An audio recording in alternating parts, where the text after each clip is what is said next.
মানে পেটে পেটে ভুটা ভুটা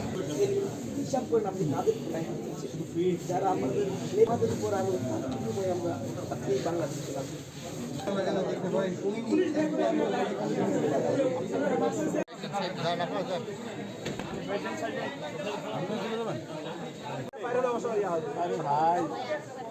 আমরা এতে কোনো মতো ছবিটা নিয়ে আমাদের ক্যামেরা ফুটেজ আছে নিয়ে নিন পুরোটাই আছে চাপ নাই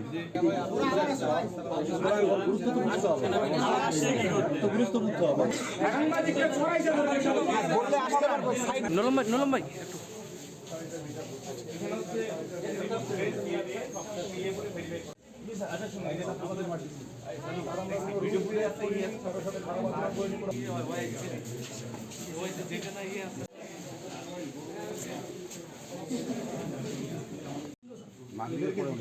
আমি কত আপন করে এই জেলা হিসেবে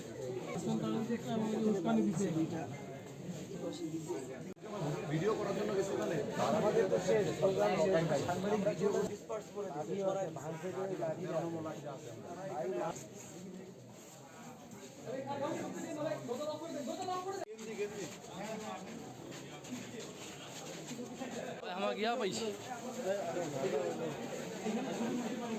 শরীফ ওসমান হাদিকে হত্যার 1 মাস হয়েছে, এখন পর্যন্ত তার খুনিদের কোনো বিচার হয় নাই।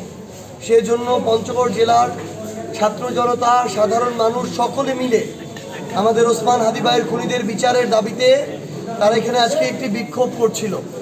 এই বিক্ষোভের মধ্যে যখন বিক্ষোভ শেষ ঘোষণা করা হয়েছে বাইকে, তারপরে সেখানে সেনাবাহিনীর একটি টিম, যেখানে কমান্ডার নিজে উপস্থিত ছিল, অফিসাররা নিজে উপস্থিত ছিল, তাদের উপস্থিতিতে সেখানে যে কাজটা করা হয়েছে তাদেরকে অতর্কিত হামলা করা হয়েছে। কাদেরকে অতর্কিত হামলা করা হয়েছে?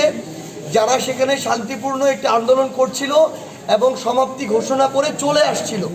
সেখানে আমরা যখন পুলিশের সাথে কথা বলি, পুলিশ স্পষ্ট করে কথা বলেছে যে এই আন্দোলনকারীরা তারা তো তাদের জায়গা থেকে আন্দোলন শেষ করে শান্তিপূর্ণভাবে চলে যাচ্ছিল। এরপর সেনাবাহিনী কেন সেখানে সে হামলা চালালো, এটা তাদেরও বোধগম্য নয়। আমরা জেলা প্রশাসনের সাথে কথা বলেছি, জেলা প্রশাসন তাদের জায়গা থেকে বলতে পারছে না যে এটা কে কমান্ড করেছে। আমরা যতদূর জানি জেলা প্রশাসকের অধীনে একটা জেলায় একটা সেনাবাহিনীর ক্যাম্প থাকে, তার অন্তত তার সাথে পরামর্শক্রমে কিংবা নির্দেশক্রমে তারা তাদের কার্যক্রম পরিচালনা করে, কিন্তু তিনিও এটা জানেন না। জেলা প্রশাসক জানেন না, পুলিশ সুপার জানেন না, সেনাবাহিনী এককভাবে কিভাবে কি কারণে কার নির্দেশে এই কাজটা করলো এটার জবাব লাগবে। এখানে সেনাবাহিনীর যিনি এখানে কমান্ডার, তিনি এসে বলে যাচ্ছেন তারা যেটি করেছে ভুল করেছে, এই জন্য তারা দুঃখ প্রকাশ করছে।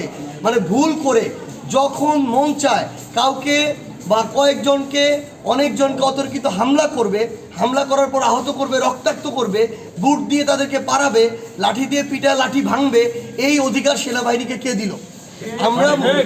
আমরা স্পষ্টভাবে মনে করি সেনাবাহিনী একটা ডিসিপ্লিন ফোর্স, একটা ডিসিপ্লিন ফোর্স চেইন অফ কমান্ডে কারো কমান্ড ছাড়া কোনোদিন কোথাও মুভ করে না, এক পাও মুভ করে না। তাহলে এখানে আমাদেরকে স্পষ্ট করতে হবে কার কমান্ডে এখানে তাদের উপর হামলা করা হয়েছে, কেন করা হয়েছে। এই জিনিসটা স্পষ্ট করা ছাড়া পঞ্চগড় জেলার যারা সাধারণ ছাত্র জনতা তারা কখনো চুপ থাকবে না। 2 নম্বর কথা হচ্ছে, আমরা সেখানে স্পষ্টভাবে দেখেছি আমাদের যারা মিডিয়া কর্মী ছিল তাদেরকেও পিটানো হয়েছে, পিটানো হয়েছে। তাদের হাত থেকে মোবাইল কেড়ে নিয়ে মোবাইলের ভিডিও তাদেরকে মানে আঘাত করে সেই ভিডিও ডিলিট করা হয়েছে। আমরা ওখানে স্পষ্ট করে দেখেছি যে যারা আন্দোলন করছিল, যারা পঞ্চগড়ের জুলাইয়ের সম্মুখ সারির যোদ্ধা, এরকম 5-6 জনকে টার্গেট করে আলাদা আলাদা করে টেনে হিসড়ে জেলা পরিষদের ভিতরে নিয়ে যাওয়া হয়েছে।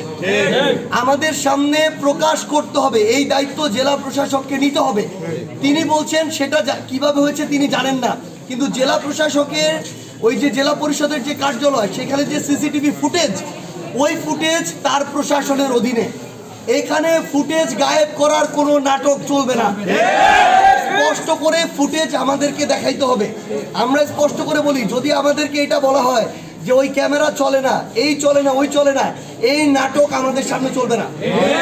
আমাদেরকে স্পষ্টভাবে দেখাইতে হবে কারা করলো, কি কারণে করলো, কেন করলো। এবং তাদেরকে উপযুক্ত শাস্তির আওতায় না আনা পর্যন্ত পঞ্চগড় জেলার শান্তিকামী আমাদের শহীদ ওসমান হাদির উত্তরসূরিরা কখনোই চুপ থাকবে না।